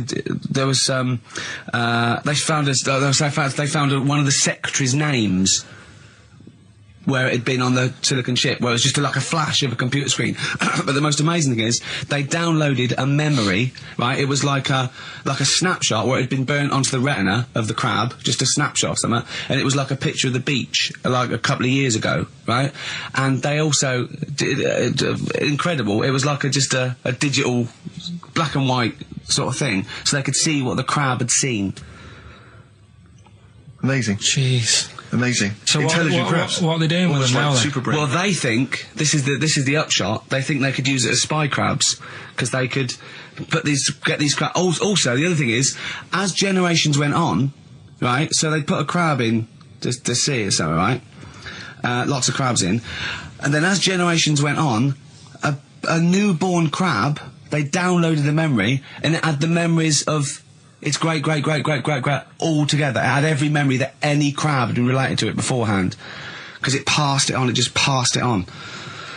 So not even ones that had been eating the silicon stuff. Yeah, no. These are just like ones that have had kids. Yeah, and they've got like, and they know so you'd know everything. Your everything right the way back.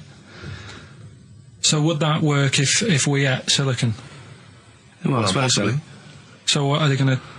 Well, they can use them for all sorts of things, though. I mean, that's what's incredible. I mean, I don't know how you train it particularly. I don't know, it'd be quite tricky to train, but I'm assuming if they can do it that way, then presumably they can give it like certain silicon information, which they can then plant in it, if you like, within its sort of food. Also, if you could get them onto enemy beaches, you'd have like 1,000 digital cameras just taking around. You could get like, you know, Osama bin Laden or someone. They don't understand the information they've got. No, they don't know they're doing it. They just download a message. So it's not like you could torture them and they won't be able to sort of give you the information, because they wouldn't know what information they had, because they're just. But the first crab they downloaded, they just kept seeing the same picture of a big crab feeding it, which they really. Yeah. Wow. That's what, like its mother crab or something. Yeah. Just memories of it as a child. But they're not in colour, presumably. Because no, it's all in black and white. It's just a digital camera, because it's just they don't see in black and white, so it's just like a I don't know. I think it's burnt onto the retina or something. And the only one that they kept were the ones they saw a lot of the time. Well, I mean, in a way, some of the educating Ricky I've got for you today is on the similar lines. Right. Oh, you've got to be impressed by that. You've got to be impressed by that. That's pretty good. I mean, I'm interested to see, you know, what they do. What they do with what the crab developments are. But no, that's pretty good. Yeah. But I mean, amazing. Yeah. Amazing. Well, just digest that information, because that's not even the most impressive one we found. I think it is. I suppose it's pretty impressive, but the next one's maybe more shocking. Okay, right. But let's play a tune, and Ricky's got another extraordinary fact. 4.9, I'm Ricky Gervais, with me Stephen Merchant. It's the best of. You've been voting in all week, sending your emails, so here's the clips that you wanted. Wu-Tang Clan and Gravel Pit, we love that, don't we? I love it, yeah. Yeah, Brilliant track. We're talking about embarrassing stories and stuff, and I don't know if I've told this on the radio before. Have I told you, Carl? I'm not sure. But this was when I was working at the BBC. This is not even long ago, and I'd moved to London, and I was fairly new in London. And I was working at the BBC, and I had this BBC hire car, and I've never told it. If there's anyone listening who works for the BBC, I don't know if I can still get in trouble for it. But this BBC hire car, and it was like I'd been ferrying kind of actors and people and production people around all day in this car. And I was driving back, it was quite late, it was about sort of 7 or 8, and I was driving back, and I pulled in to get some petrol to fill up the car every day.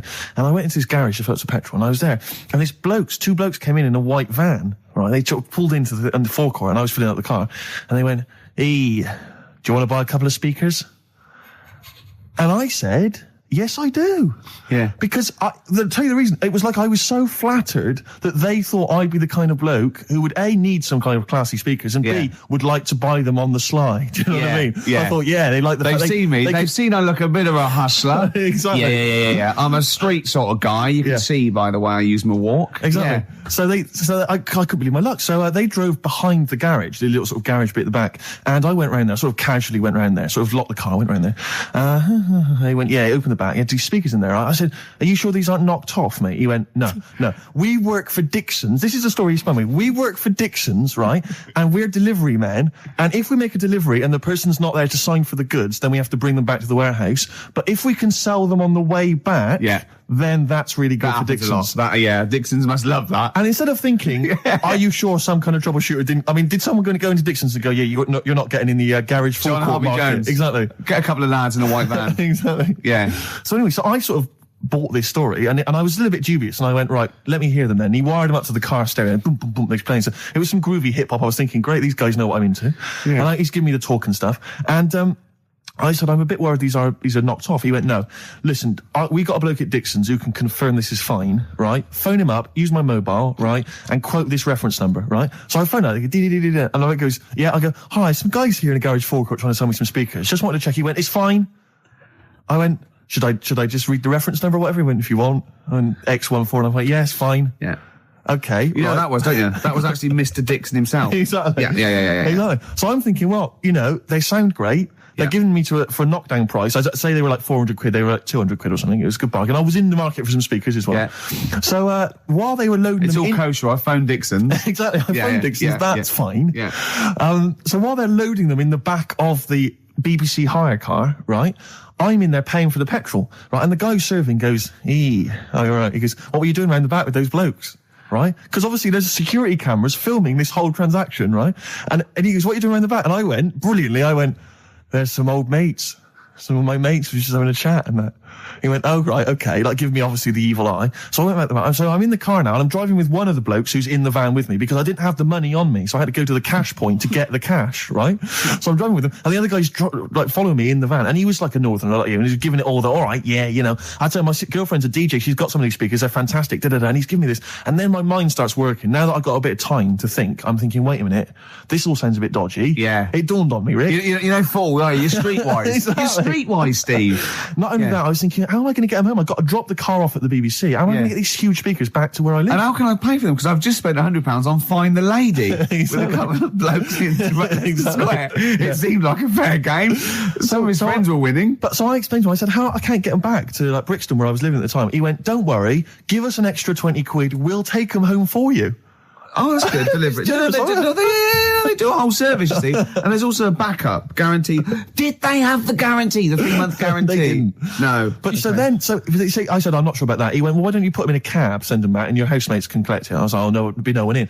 And I was beginning to sort of get a bit conscious of like, maybe this was a bit of a scam after all. So I pulled into like a little side road. I said, I'm not sure I'm into this now, actually. He went, what are you talking about? It's 200 quid for a pair of speakers. It's a bargain. You never get a bargain like this, mate. I'm going, not too sure, actually. I don't think I want them. He went, 150 quid, mate. 150 quid. I went, no, he's 100 quid now to you. And I'm thinking, wait a minute, this doesn't sound like the kind of work that Dixon's would be doing. Dixon's don't do that when I go in. This is it.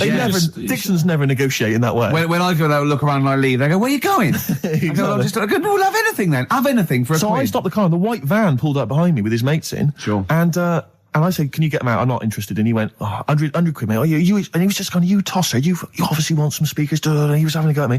So I was carrying the speakers out and putting them back in the white van, and he was just shouting at me. He was going, 70 quid. I was like, 70 quid from 200? This is ludicrous. You realise that wasn't Dixon's policy then. Exactly. They don't usually shout you tosser as you leave the shop and walk down Camden High Street. They're not usually shouting you tosser. You should have took the offer of like the monthly payments they've got on at the moment. So I eventually put them in there, and I sort of knocked the deal on the head, and I got back in my car, and they were in theirs, and I just looked in the rearview mirror, and they were punching the dashboard, like with aggression and venom, like we let that deal slip through our fingers.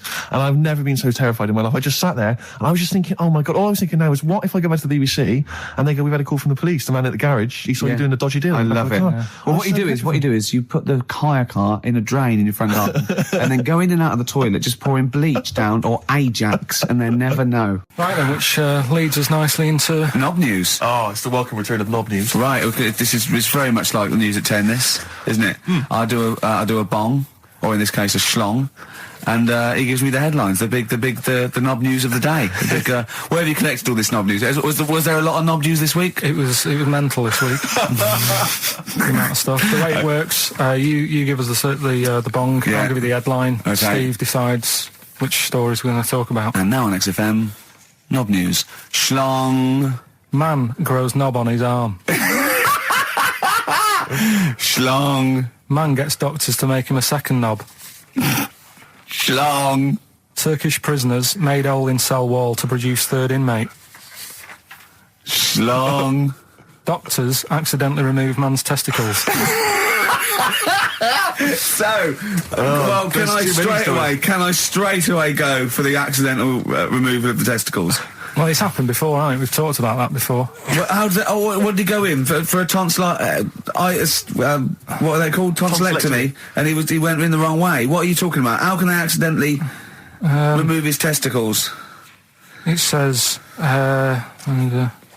didn't look at his folder, and the doctor said to the fella, "Oh, we've removed your testicles and we wanted to take out your prostate gland." So that's what happened. There's the story. This is what I mean. That's why I don't like going to the doctors. Yes. It happens, doesn't it? Because all these sort of it's when they say things like, "Oh, it's just we do loads of these operations." That's when they're not concentrating. Brilliant. Do you know what I mean? When they say it's procedure, that's like having a boring job that you do every day when you're not going to be concentrating. I prefer them to go, "This is a tricky one, this." I know what you mean. I sort of do know what you mean. People, you watch TV programmes about, like, you know, removing someone's second head or whatever, and there's like the best surgeons from all over the world. It's televised. They can't make a mistake. They can't go, "We took his legs off by mistake." Whereas the fella who's having a prostate's like, "Oh, do you want to do it? I'm sick of doing that." Yeah. And they're probably doing a crossword whilst we're at it. Of course they are. I've seen that actually in operating theatres. They're doing a crossword. That's what I mean. Yeah. I was just examining some of the other knob news, Rick, a little bit more closely. Man gets doctors to make him a second penis. I'm sure we're all interested in what happened there. Yeah. A German who persuaded doctors to give him a second penis has lost his wife after he showed her the result. Biker Michael Gruber lost his original penis in a motorbike accident, and doctors built him a second one using a mixture of skin, bone and other tissues. Bone? Apparently, the penis worked so well that he was even able to father a child with his wife Bianca. But Gruber was still not happy and asked doctors to repeat the operation and build him a better organ, to which they agreed. From his hospital bed, he said, "I've got 2 penises, but no wife. I'm hoping when I get rid of one of the penises, I'll get her back." What do you mean? Sorry, he had 2 put on. What side does he wear? So he's had both. So he's had 3 then. Yeah. Yeah. This is probably the thing that happened with Hitler when he had 1 ball, but he had 3 at one point, didn't he? So he just kept one in the Albert Hall, gave his mum one, and kept the other one. Oh, chimpanzee that monkey news. Right, there's this monkey, right? Oh, yeah. I think his name was number 6 or number 7 or something, right? In this lab, right? Yeah. And anyway, it's in there with, like, you know, the rabbits and little mice and stuff like that. And The rabbit smoking. The nurse, right? Not the nurse, the woman who works in the lab. What would you call her? A nurse? Depends. What depends what her job was. If she was a lab assistant, you call her a lab assistant. All right. I mean, they probably call her by her name. All right, lab assistant, right? Kirsty. So she's... I think it's probably Kirsty. Right, Kirsty Morris. Well, she's in there, right? Yeah. And she don't work with many people and that. She's mainly on her own with, just putting lipstick on rabbits and stuff like that, right? Chimp fancies her. So, Chimp fancy her. He's putting on lipstick. Chimp fancies her because she's got hairy legs. He gets pally, right, with this woman. Yeah. Because, it gets to a point when she sees him every day. It's the way he sort of tries to string out like it's a narrative love story. Did the chimp put its hand out and grabbed her, and then you thinking that he made a move on her? So right, come on, he's allowed out. He's allowed out. It's not a story, is it? He's allowed out the cage and what have you every day. So he's wandering about, and as time goes on, he's watching what she's doing more and more. Yeah. Right. So he notices like the code on the door. Right. Right. Whatever 247 or whatever. Yeah. And he goes, right, I've clocked that. I've got that. I'll remember that. Right. And then he goes, right, there's a lot of lipstick and that knocking about, a lot of makeup. Right. Okay. No. There's no way. Finish. No. Because Steve, you know what's going to happen. I know what's going to happen. So he's there. It's ridiculous. And he's going, well, if it's there, you know what I mean? So while she's messing about with the rabbit, he gets there, he's in front of the mirror, putting a little bit of lippy on. Right? You No! I can't! It's gone too far! No, it's gone too far, Steve. Right, your mic's off, Rick. He's finishing the story. So, turn mine off as well. It's gone too far. Turn him off. Just let him finish. Right, so the thing is, right, it's this monkey wandering about. It's got lipstick, it's got mascara on, it's looking pretty good. I didn't mention the mascara! It's looking all right? So it knows the code on the door, 247, right? So when she's sort of messing about with the rabbit, right, he goes, right, here's my chance. He's looking good. 247, out the door, through the reception man's there. He's like, all right, Kirsty, right? Don't talk shit! I Feel Free from Cream. That's pretty much the last track, isn't it, guys? I imagine on XFM 104.9. Well, I mean, yeah, I've got nothing to say after that ridiculous story. I mean, that's worse than the bank robbery to me. Yeah. That he clocks that. And the bloke on the desk. All right, Kirsty. Oh, you're 2 foot shorter and hairy. She wasn't a looker anyway. So. She wasn't a looker anyway. Brilliant. That was Radiohead and They're There. We're Not Here. All right, pre-recorded. Coming up is one of Carl's little things. Enjoy it. All right, that's Aqualung. Good time's gonna come, innit? Right, Carl, come on in, educating Ricky. So, don't let the cat out of the bag, that's where that comes from. Comes from a crafty butcher. Right, go on then. So the next little headline is Wash Up With You. Wash Up With You, go on. You want to know about that? Yes. It's a survey that they did this week. They? Yeah, some university did some survey. Brilliant. Did a world test on washing up. Yeah. And each country were given 140 pots to clean. Brits were the quickest. Yeah. Yeah. Turkey were the slowest at washing up. The Turks. It's not because the little fellas that work in the kitchens with no... Is it? They can't reach. Spain were the cleanest, and the Germans were pretty good as well. So... I don't know where to start with this. Honestly, Steve, I don't know where to start with that. Sorry, what was that? Wash Up With You, that was it? But was that it? Survey of washing pots and pans. I didn't understand. You said Italy were the cleanest. No, Spain. No, Brits were the quickest. Yeah. We were the quickest, but Italy was the Spain was the cleanest. Turkey were the slowest. Yeah. Spain were the cleanest. But why weren't we clean then? Because we were washing up. Why were we not paying attention to the... We did it rubbish. We did it quick. We did it quickly, but I don't understand why it was being rated on. Who was doing it? Was it Lynette Newman or Ainsley Harriott? She's quick. Both of them are quick. Yeah. Well, they've got like kind of loads of slaves that do it for them. Did we use fairy liquid? Don't know. It didn't have. Did we use a whole bunch of Boy Scouts? Didn't say that. Just like said, it just said, that. Who had the softest hands? Who had the softest hands? So it didn't say. Why is it we don't get notified that this is taking place? I don't know. When I was a kid, no one ever said, we need recruits because we're doing a survey on who can wash up the quickest. Are you disappointed in yourself with that one, Carl? It is pretty dull, to be fair, and that is why we've got to bring in either con merchant or a wine merchant. Or shut up a Gervais. Yeah. Would you be able to, if I put you on the spot in the next, sort of after the next record, would you be able to give an example of how con merchant would work? I mean, is there something you could do just to sort of experiment? Should we play a record? What do you reckon, I can do better than that. What? Ads. Go on. Do you know why people tink the glasses before they have a drink? Why they tink? The verb to tink. I do know that, Carl. Is it about poison? It is. Here we are. What, would it make a different noise? Nope. Brilliant. Go on, explain Why? it. You explain it, Steve. No, don't, Steve. You explain it, Carl. Go on. Oh, I've started, so I'll finish. Come on, Carl. Explain why they tink the glasses. Ages ago, Yeah. only people with money had drinking or something. That's like one of my film reviews. Years ago. Welcome to History Now. Now, ages ago, only people with money had drinking or something. Keep going, Carl. Keep going. Like spirit and stuff. So they'd it's like businessmen would do it. It's easy for you to say. This is getting to be cruel, isn't it? This is amazing. Yeah, go on. Why Go did on. you open your mouth, Carl? What were you hoping was the best that could happen? Because you were trying to make me look stupid before with the planet, so Whereas you know. Yeah, go on, no, come on. Businessmen with money have got to drink and ching. Okay, so then with all the drinks. So they'd nip round to have a chat about the whatever they're earning money with, and they'd say, right, do you want a drink then? And they'd go, oh yeah, that'd be all right.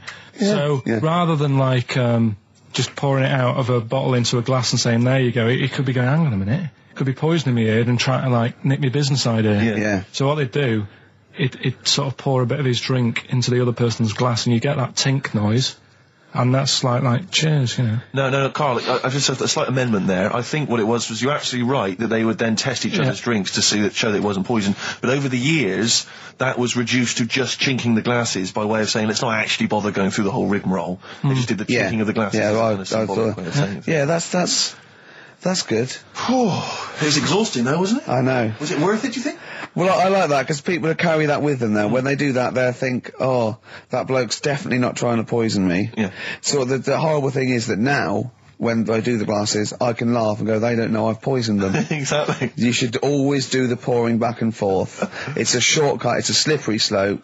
You know, just be careful. His homework was to come up with those stupid lateral thinking problems.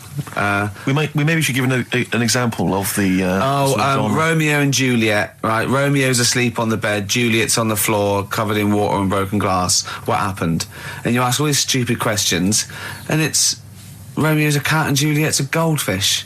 Again, Awful. What am I thinking? Yeah. Yeah, come on then, Carl. Right, Yeah. there's a bloke lying on the floor, right? He's cut his head, blood's coming out of his head, and all his mates come running up, and they're all stood round him. Yeah. And they don't take their hats off as a mark of respect. That is outrageous. Why didn't they take their hats off? I'm laughing, but it's probably as good as the real absolutely. ones. A bloke's fallen with his... Yeah. He's lying on the floor. Yeah. He's dead. Yeah. His mates come running up. Was it important that his head was cut? I don't know. I mean, Would it have been okay if he'd have been wearing a hat? He wouldn't have been dead if he was wearing a hat. What's your answer? No, you're meant to answer questions. You don't just go, what's your answer? You say, where's the turn? So you go, no, and I have to guess. It's obviously like sort of motorcycle stunt team or a parachute. Why didn't they take their hats off? Because they're probably still on the motorbikes or something, or... Well, yeah, but if you mark a respect to someone, you could take your helmet off. Getting angry. What? They're parachutists. Why couldn't they take their helmets off? Because they're coming down from the sky. But he's on the floor dead. Well, yeah, but they can look down and see him on the floor. Are they on the floor, Carl? They're on the floor as well. They're walking, are they? Yeah, well, they sort of stood there looking at him. They're stood there. Yeah. They're stood on the floor looking They're at him. soldiers. Why? But why? Because it might be in a battle zone. They might have their helmets on, and he's been shot in the head. No. Well, that does work. You see, this is my point. That one works. That one works. Unless you've given us a piece of information where that doesn't work. What's the difference? Why is yours different to he's been shot in the head in the trenches and they're looking at him and they keep their helmets on? I just don't think it matters as much. If they're in the trench, they're already guarded a little bit. So they could take their hats off. It's the best mate, for God's sake. Okay, he's dwelling on this. Are they normal hats? What kind of hats are Give you they? the answer. No! Don't get ratty. What kind of hats are they? Baseball hats? If I told you what sort of hats they are, you'd have the answer. Wow! Okay, I've got to guess what sort of a hat it is then, have I? Right. Is it a trilby? No. Is it a bowler? I know what it is. What? They're spacemen. No. Oh, that's a good That one. one works as well. This is my point. I like that one a lot. It works. He's fallen on the moon, and not that the moon happened. It was set up, wasn't it, in the studio? We know that. Yeah. Okay, Carl. What's your answer? Builders on a building site. Why is that different to soldiers? Because bricks don't fall in wars. But bullets fly. Right. Let's play a record and we'll come back to it, Carl, while you think about what you've done. Oh yeah, you've embarrassed. Let's play some yourself. classic Suede. Yeah, and this is for David and Kieran. I think you wanted a bit of Butler. That was Jane's Addiction. This is the Best Of Show on XFM 104.9. I'm Ricky Gervais, with me Stephen Merchant. Yes. This was a clip show. We recorded this a couple of weeks ago. I hope you had a Merry Christmas. It's not over yet, because tonight at 9:50 is the second part of The Office Christmas specials. It's brilliant. Watch it, and we'll be back next week live. I'm Ricky Gervais, with me Stephen Merchant. Bye. Have a great new year. But if you want, I'll pay for you to take history again. Carl, we'd love to see you get a C or above. And Well, we're I'll willing pay to... for you, and I'll get you some books. Right, now listen. We can, let's get, I reckon, when are the exams? June? Something like that, yeah. We'll try and register next week, and I reckon you can get an A or B. I'm history. Busy, I'm In busy. history. No, don't worry about it, it's just easy. I get you Brody's notes. If Heat magazine, they love you, Carl. They could probably sort something out. They could probably pay for a tutor. They got a lot of money, they sell a lot of magazines. I mean, it is always, almost always, and you found that out, I discovered this, it's always the Tudors and Stuarts. There's no fear for them not coming up. Now, what do you already know about them? You must already know stuff about Henry VIII and Elizabeth. No, because it's too long ago to even get interested in. Do you know what I mean? You can't Is that why you relate didn't- to it. Okay. The Anderson thing, it was like, God, I bet my mum and dad were in an Anderson shelter. This is interesting. What, when they- Oh, my granddad would have, had something to do with this. But the Tudors, it's like, I don't know even if they had a family back then. Play a record. If we come back Hang to on, this. hang Sorry, on, hang on. Steve, Just because I need to introduce the new feature. Yeah. For the I record. don't know if I had a family back then. Carl, listen, let me just Carl. ask you now, right? If you can finish this sentence, we've got a chance. Divorced, beheaded, died. Divorced, beheaded. Died. What is it? We just need to do a little bit of work, but otherwise I think you're going to be fine. It's how you remember what happened to Henry VIII's wives. They're little... Divorced, beheaded, died. Divorced, beheaded. It's like spam. Support... What's it? Support, protection, anchorage, movement. That's how You're going to... what- That's nothing to do with the Tudors No, and that's to Stuarts. do with the skeleton. Yeah, see, no, we're not doing biology. Mnemonics and acronyms. and What happened to Henry VIII's last wife? Did she die, or did she not die? Divorced, beheaded, died. Divorced, beheaded. Do you know that the only king that has got a moustache is... No. The only king that hasn't got a moustache is the King of Hearts on the playing cards. Carl is genuinely... I don't know if he's actually upset or embarrassed, but it doesn't matter. Why does it matter? You were 15 and didn't go to school. If you were my friends, I think you would have just said, oh, we can't find them. Why? But you It just doesn't matter, matter though. to do with that. Well, what do you mean? What do you mean? It's ridiculous. Do it again because you want to learn, because there's great things in the world to learn about. Don't worry. Look, GCSE is vocational. Is vocationally for a 15, 16-year-old to go on to do A-levels or whatever, or to get results. But you don't need that because you've done very well. You don't care about the Tudors and the Stuarts. I mean, I mean, I've had a couple of jobs, not this one, because you don't need qualifications to get a job. obviously. In the radio. It's obviously a job. Absolutely right. But Yeah. the ones that I have got in the past, I did, because I didn't collect them, I had to lie. And I didn't like go mad. I didn't say I had A's and stuff. But I didn't put history down because I didn't even know I did it. So it's a bonus. I kind of treated myself to like a D and a couple of C's and that. So it's like, well, he's not. I love the fact that Carl even then was honourable. It's like, I'll at least put down the ones I think I took and lie, but the ones I didn't take, I won't lie about. Yeah, and don't give yourself a B. If they're going to find out you lied, give yourself a B Well, next it time, could Carl. backfire, couldn't it? I mean, my brother's a bit mental, and he used to do things like go for jobs and say, "Oh yeah, I've done this before," like being a mechanic, and he's never even picked up a spanner, and yet he'd have the confidence to go and try and fix cars. Well, I'm not that daft, but God, and he. Who do you blame for this? that's just an easy way out. I have to blame myself. Don't I? Yeah. What was the teacher like? Well, there's loads of different ones. I didn't like... I mean, the history teacher, it is my own fault, because with her, she's a bit mental. And I used to kind of stop the lesson by saying, "Oh, miss, tell us about your fireplace you've got that is made from a gravestone." Because that's what That would stop any English teacher in their tracks. And she loved telling you about it. Yeah. It was like, oh, I learned brilliant. that from a teacher. So that's why I didn't know about divorce, head loss, and all that. Yeah. Dandruff legs. Horse, head loss, dandruff legs. Remember now, divorced, beheaded, died, divorced, beheaded, survived. That's all you got to remember. And what's that? That's what happened to Henry VIII's various In order. wives. In order. What does it spell out? No, it doesn't spell out anything. You just got to remember the rhythm. In order in which he married. Yeah, but it helps. It's like when my mum taught me the alphabet. She taught me as like a song. A, B, C, D, E, F, G. Yeah, consonant. No, not like that. Huh. That's how everyone else could do it, and I couldn't do it that way. Right. What tune did she do it to? A, B, C, D. It was A, B, C, D, E, F, G, H, I, J, K, L, M, N, O, P, Q, R, S, T, U, V, W, X, Y, Z. I feel like, feels like Christmas Day. Well, you didn't get the gift you wanted. Yeah, do you know that, like, anticlimax? Yeah. When, You've been looking forward to it for so long. Yeah, you know. Well, I mean, I knew you were looking forward to it. That's why it took you 14 years to get the result, and then it was 2 other people that got them for you. Do you wish that we hadn't done it? No. It's alright. It's alright, isn't it? What's your girlfriend going to say? I don't think I'll see her again. She likes a man who knows about the Tudors and Stuarts, does she? Yeah, first gladiator, then the... Yeah, you've been bluffing. Whenever she said, "Where did you go to Studios?" go, "Good." Like, lots of things, but look, there's a bird. What happened to Henry VIII's last wife? Oh, I wouldn't... oh, yeah. Oh, look, Friends is on telly. on. No, I just changed the subject by saying things like, you know, about the only king in a pack of cards.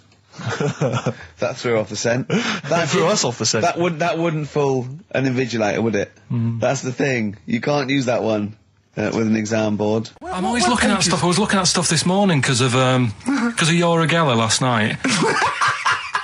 eating all that funny food and that, and also they all got a bit scared last night, didn't they, with a snake? I didn't see that. So is this I'm a Celebrity, Get Me Out of Here? Yeah, he got all worried about a snake getting on the sort of wandering about in between the sleeping bags and stuff. Yeah. And they were all scared, and it is so easy. Leave it with me. Sorry, the doctor says, leave it with me. Yeah. Leave it with me. Well, they were all scared because there's a snake, and it's so easy to find stuff out. Before they, where are they? Where is this jungle?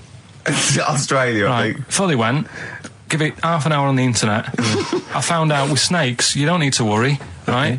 They're deaf, they haven't got any ears. Right. So as long as you're really quiet, it'll probably leave you alone. Yep. And also, they don't have eyelids.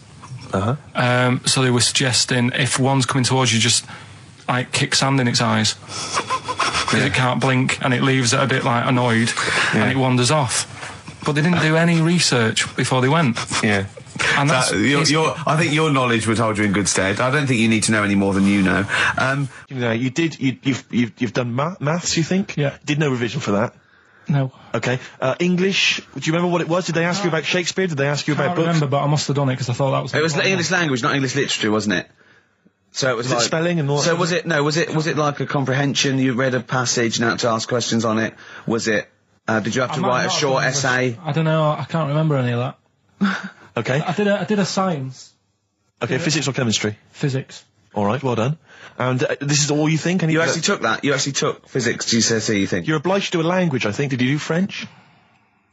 I did French for a bit. I don't think you are. I don't think you have to do a language. I think you have at GCSE, I think you've got to. Well, English quite good.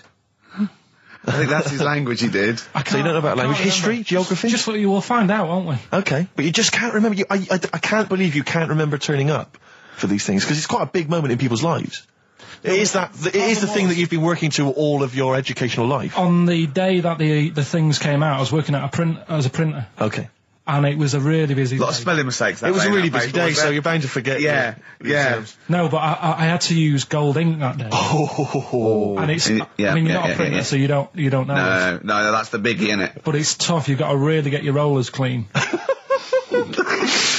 Karl, play a record, mate, and good luck with the exam results. Hopefully we'll have them for you by next week. It's time to give Karl... You're actually nervous, aren't you? I'm a little bit nervous. Just to recap, Karl is 30 this year. He never went to get his results of his GCSEs. So myself and Steve took it upon ourselves to phone his school, track them down, and we actually got your results. What did you think you took? Did English. Right. Maths. Yeah. Art. Right.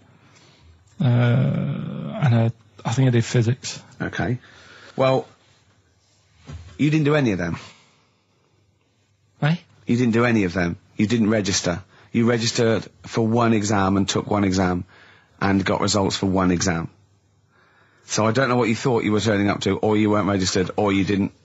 You're familiar with the notion of registering for an exam. You have to kind of officially register in order to be eligible. What do you mean, register? I turned up for a couple. Yeah, you can't just show up. You have to register for them. You have to pay this because it costs the school money, so they have had to have paid for you if they thought you were going to pass. You can't just turn up on the day and ask for some paper at the front. I never got a letter telling me that. Well, that's because you were never at school.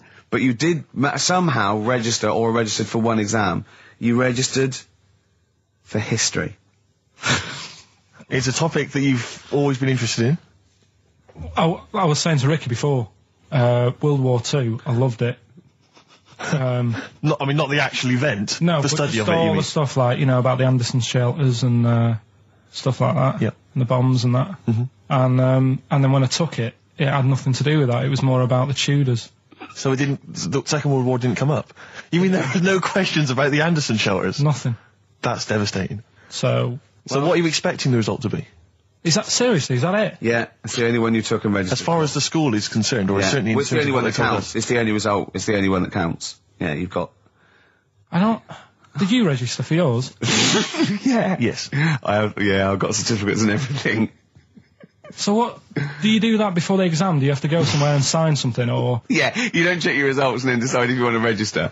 It's not like Millionaire, when you look at the question and go, I think I'll take the money. Yeah. You go... no. But anyway, you must have registered for one, or maybe your teacher put you in for Well, I didn't do it. They must have been confident. They must have been confident. They must have thought your best bet was history. Right, so... What did they get? You got an E. Which I think, technically, is a pass. E? It's a bad pass, but there's F, How and there's much U. You're not going to be doing a PhD. You can get an F, right, which is fail, and then a U, which is ungraded. Now, I don't know why the U exists, because F means you failed. U is like them going, you not only failed, but you wasted my time. So... We're annoyed that you took this exam. So who thought they'd register me to get an E? Well, they didn't. I think they were hoping. It was rather like you with the lottery. They were hoping for something better than You nothing. see, I assume that the man who registered for that thought he can scrape an E if Anderson Shout come up. Yeah. Well, that's it. You've got... Now, what I'd like to do, Karl, is... I've started your re-education. You've read a book on Rasputin. I'll be asking you a few questions about that later. I've got another book for you to read next week. Next week, I'm not in the mood. What? Not in the mood. Oh, come on. Look, what's that? What does that say? It's that fella... It's the picture of the bloke that he used to use for Citizen Smith. Yeah? Che Guevara. Yeah. Yeah. He was quite happy, I think, when he found out that Robert Lindsay was involved. He went, yeah, of course you can. No worries, yeah. What are your feelings, Karl? What do you think? Are you emotions depressed? I'm just a bit annoyed because I'm sure I turned up for more, so it just wasted me time. Listen, they don't matter. I'm sure you're doing very well. You know, you can educate yourself. GCSEs are merely a step on the ladder to help you, not just for education, but, they're more vocational than anything else. You're doing very well, and you're reading books. Don't worry about it.